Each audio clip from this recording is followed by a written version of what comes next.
The night Emily Carter agreed to stay was the night everything she had buried began to breathe again. It was almost 10. It's a kind of quiet American evening where the streets of a small Ohio suburb felt paused, like the world had lowered its voice. Emily stood in Daniel Reed's living room with her coat still on, keys in her hand, telling herself she would leave after one cup of coffee. She had said that before. She always said that. And every time something invisible kept her there. The television was already on, glowing softly. A familiar late-night talk show played, the host's laughter filling the room in short bursts. Daniel gestured toward the couch like it was nothing, like this was ordinary. Like they hadn't spent years pretending they didn't know how to sit next to each other anymore. "Just sit," he said. "You've had a long day." That was true. Emily's life in Chicago had been full lately, deadlines, meetings, noise. Coming back to her hometown for the weekend was supposed to be simple. Visit her sister, see a few old friends, leave again. Daniel was not part of the plan. He never was. He just appeared in the gaps. It's the way unfinished stories do. She took off her coat and sat. The couch was smaller than she remembered. Or maybe distance had made her forget how close things once were. There was a polite space between them at first. Not awkward, just careful.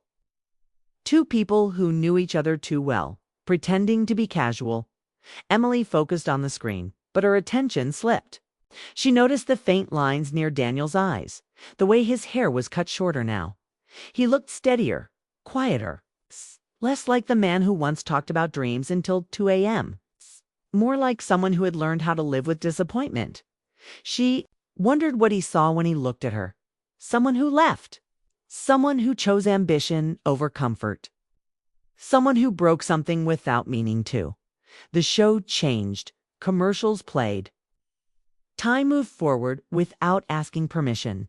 Daniel shifted. To grab the remote from the coffee table, his arm brushed hers. Just a second. Just fabric touching fabric. Still, Emily felt it everywhere. "Sorry," he said automatically, pulling back. She nodded. "It's okay." Her voice sounded normal. Her chest did not. They settled again, closer this time, though neither of them acknowledged it. The space between them shrank in small, quiet ways, his knee angled toward hers, her shoulder leaning just enough to feel the couch dip. Emily told herself she was imagining the tension. After all, they were adults. Grown people could sit next to each other without it meaning anything. But memory is not polite. It doesn't ask if you're ready. She remembered nights just like this one, years ago, when the couch was the center of everything. When they would argue about movies, share snacks, talk about the future like it was guaranteed. Back then, touch was easy, natural, safe. Now, it felt loaded. Daniel leaned back, resting his arm along the back of the couch. It was a common posture, casual, normal. Yet Emily could feel his presence behind her shoulders. A quiet reminder of how close they really were. She crossed her legs, then uncrossed them, trying to settle her nerves. The room felt warm. Or maybe it was just her. Minutes passed, the TV droned on. Neither of them laughed at the jokes anymore. Daniel adjusted again, not thinking, not planning. His hand slipped down slightly, coming to rest near Emily's hand on the cushion. It wasn't dramatic. It wasn't sudden. It was the kind of moment people miss all the time. Emily didn't miss it. Her body reacted before her mind did. A sharp awareness ran through her, waking parts of her she had kept quiet for years. She stared at the screen, heart pounding, knowing exactly what she could do. She could move her hand. She could shift away. She could stand up, make an excuse, leave. She didn't. Daniel realized a second later, his breath caught. His hand froze. He didn't pull away, but he didn't move closer either. He waited, as if giving her the power to decide what this moment would become. The silence grew heavy. Television felt distant now, like background noise from another life. Emily's thoughts raced. This was dangerous. This was unnecessary. She had built a life that didn't include him.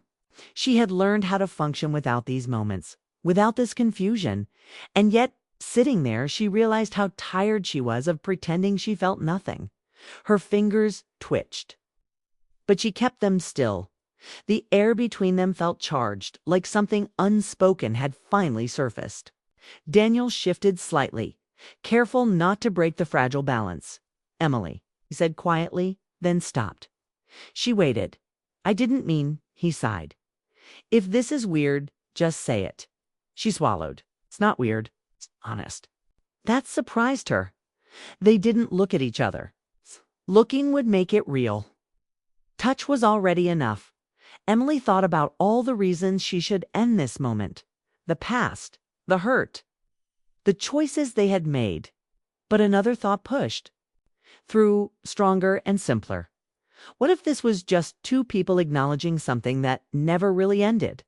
Her hand stayed where it was, close, not touching fully, but close enough to feel warmth. Daniel relaxed just a little. Not because he assumed anything, but because he understood. Understanding had always been his strength. They sat like that, suspended between what was and what could be. Outside, a car passed. Somewhere down the street, a dog barked. Life went on. Unaware of the quiet turning point unfolding in a dimly lit living room, Emily felt tears sting her eyes. Not from sadness, but from release. She had spent years convincing herself that leaving meant letting go. Now she realized that distance had not erased feeling. It had only stored it. Daniel shifted again, finally turning his head toward her. She didn't meet his eyes yet, but she felt the weight of his gaze. "Can I ask you something?" he said. "Yes," she replied, even though she didn't know. What he would ask? "Why didn't you move?" The question landed gently, but it carried everything. Emily breathed in slowly. This was the moment where truth mattered. She could joke. She could deflect. She could pretend I didn't move, she said, her voice steady, because I wanted to know if it still felt real. Daniel nodded once, and she turned to him then. Their eyes met for the first time since his hand had slipped. The look they shared was quiet, careful, full of history.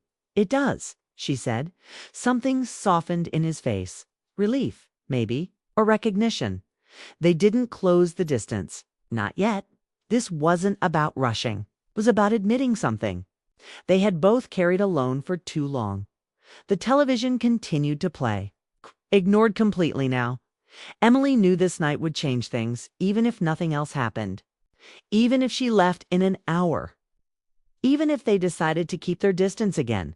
Because sometimes a story doesn't turn on grand gestures. Sometimes it turns on a choice not to move. And in that stillness, everything they had avoided finally asked to be seen. The moment Emily turned toward him, everything changed. Not loudly, not suddenly, but in the quiet way that matters most.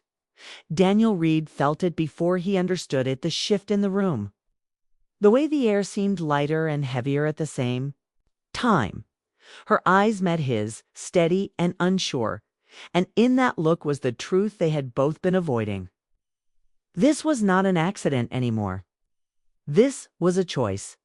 He pulled his hand back slightly, not to retreat, but to give her space. Respect had always been his way of loving. Emily noticed. She always noticed the small things. "I should probably go," she said, though she didn't move. Daniel nodded. "Yeah, if you want." Neither of them wanted that. They sat there, facing each other now, knees angled inward, close but careful. The television kept talking, but it felt like noise from another house, another life. The real conversation had already started, even if words were slow to catch up. Emily broke the silence. "First, I didn't expect tonight to feel like this." Daniel let out a short breath. "Me neither. But I'd be lying if I said I hadn't thought about it." She looked down at her hands. "I thought leaving would make things clearer. It did. She shook her head. "It just made everything quieter. And sometimes quiet makes things louder." Daniel smiled faintly. That sounded like her. always finding the right words after it was too late. He stood and walked to the kitchen, giving her a moment alone. He poured 2 glasses of water, his hands steady, his thoughts not. When he came back, he handed her one without touching her fingers. Again, she noticed. They drank small sips, like people buying time. Emily stood up and walked toward the window.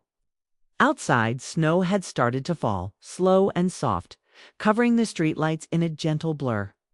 It reminded her of the first winter they spent together when everything felt possible. "I was scared," she said, without turning around. "Of me?" Daniel asked. "Of us," she replied. "Of staying and wondering what else was out there? Of leaving and realizing too late what I lost?" Daniel leaned against the wall, listening. He'd waited years for honesty like this. It wasn't about to interrupt it. "I thought success would fill the space," she continued. "New city, new job, new people." And it did for a while.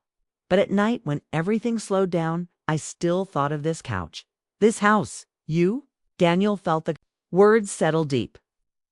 "I stayed," he said quietly, "not because I couldn't leave, but because I didn't want to replace what we had with something easier." Emily turned to face him. "Why didn't you tell me?" He shrugged lightly. "I figured if you wanted to come back, you would. If you didn't, I didn't want to hold you here with guilt." She walked back toward him, stopping a few feet away. "I didn't come back for you," she said honestly. "I didn't stay away either." They both smiled, sad and warm at the same time. Daniel stepped closer, slowly, giving her time to pull back if she wanted. She didn't. When he was close enough to feel her breath, he stopped again. "This isn't about fixing the past," he said. "It's about whether we want to be honest now." Emily nodded. "I don't want to pretend anymore." Neither did he. They sat back down, this time closer, shoulders touching without apology. The touch felt different, now calm, grounding. Real, not a question, but an answer. Daniel spoke softly. "I missed you." Emily rested her head against the back of the couch, eyes closed. "I missed who I was with you. That mattered." They talked about everything they hadn't before. Not all at once, but enough. About how pride had slowed them down. About how timing had pulled them apart. About how both of them had grown, but not away from each other. The night moved forward without rushing. Midnight came and went. The snow outside thickened. Emily checked her phone, then placed it face down. "I don't want to leave like I did before," she said. Daniel understood what she meant. Leaving without clarity. Leaving things open and broken. "You don't have to decide anything tonight," he said. She smiled. "I know, but I want to. Decide something." He waited. "I want to stop running from this," she said. "From us. Even if it's slow. Even if it's careful." Daniel felt something steady rise in his chest. Not excitement, not fear. "Hope. We can go slow," he said. "We're good at careful now." Emily laughed softly. "Maybe too good." Stood together, facing the quiet room, the shared past, the uncertain future. Daniel reached out, not to pull her close, but to offer his hand. She took it, no rush, no drama, just choice. At the door, Emily paused, coat on, keys in hand, the same way she had stood hours earlier. But this time, everything felt different. "I'll call you tomorrow," she said. Daniel nodded. "I'll be here." She hesitated, then leaned forward and rested her forehead against his shoulder. It wasn't a kiss. It didn't need to be. It was something gentler and stronger. "Thank you for waiting," she whispered. "Thank you for coming back." He replied. She stepped outside into the snow, the cold air filling her lungs. Her heart lighter than it had been in years. Daniel closed the door softly behind her and leaned against it for a moment. Breathing. Sometimes love doesn't return with loud promises or perfect timing. Sometimes it comes back quietly, through honesty, patience, and the courage to stay still long enough to feel it. And this time, neither of them planned to run.